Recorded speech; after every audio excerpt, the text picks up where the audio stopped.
But what I think is important is that all of us in the National Party, and all Australians generally, have a willingness to contribute, to offer something for their country. Clive Palmer is a true Australian entrepreneur.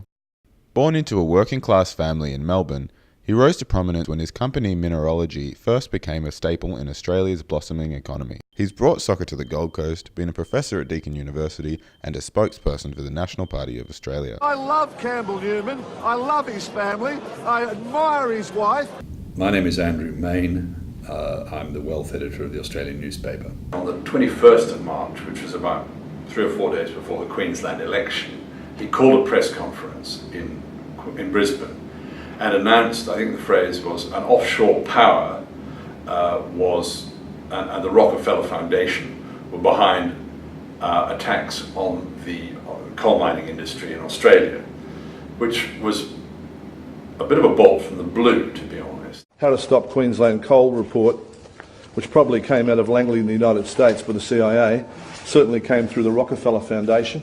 You'll see this is a paper which Greenpeace has been produced at their executive. It's got about $10 million in funding in it. My name is John Kay. I'm a Greens member of the New South Wales Parliament.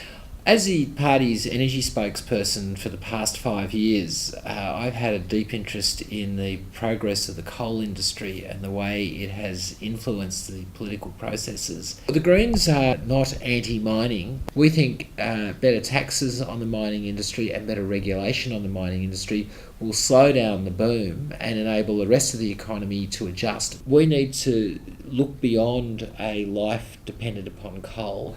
We need to be looking for a solution that takes us out of both burning of coal in Australia and exporting coal. Whatever the Greens want to raise, it should be raised by Australian Greens, funded by Australian Green supporters.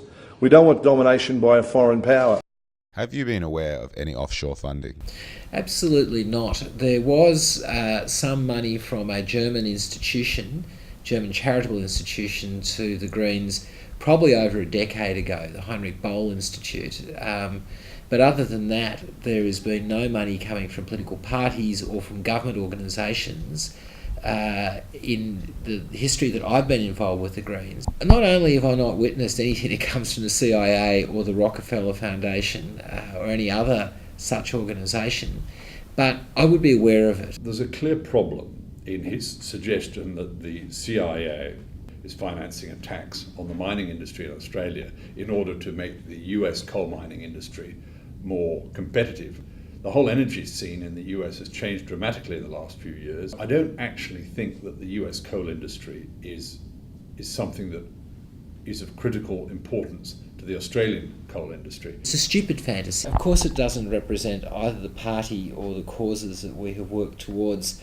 To suggest that we are a tool of the CIA could only be made in complete ignorance of our track record of being critical of the United States and its foreign policy. America's involvement in Iraq, in Afghanistan, specifically at the CIA, in engaging and destroying governments. The Greens in this upcoming state election, all their candidates should resign. It's tantamount to treason. Being accused of treason by a man like Clive Palmer is actually an honour. Because he himself is responsible for a massive amount of damage to our economy, a massive amount of damage to our environments. He turns around and calls us traitors and accuses us of treason. It's laughable that he would see that as an appropriate way to behave. If Clive Palmer will go out and say controversial things in order to get a headline, each time he does so, he's less likely to enjoy the credibility of the people reading about it. It became extremely clear that there was a very tenuous allegation, and 4 days later the Queensland election was held, and to nobody's surprise, Campbell Newman was elected Premier by a very substantial margin. Without Julia Gillard, without the Treasurer, without the Greens raising these things in the Senate, who knows where the attention might have been in the last weeks coming up to the election. So it's wonderful that all of you could play a small role in having Campbell Newman elected as Premier of Queensland. He's playing the media because the media has to go along. Perhaps it's also worth pointing out that the coverage of his slight retraction was considerably smaller than the coverage of his original allegation. Making claims that you later retract is the quickest way to lose your reputation. I mean, we as journalists, if we did it, we'd be finished in journalism.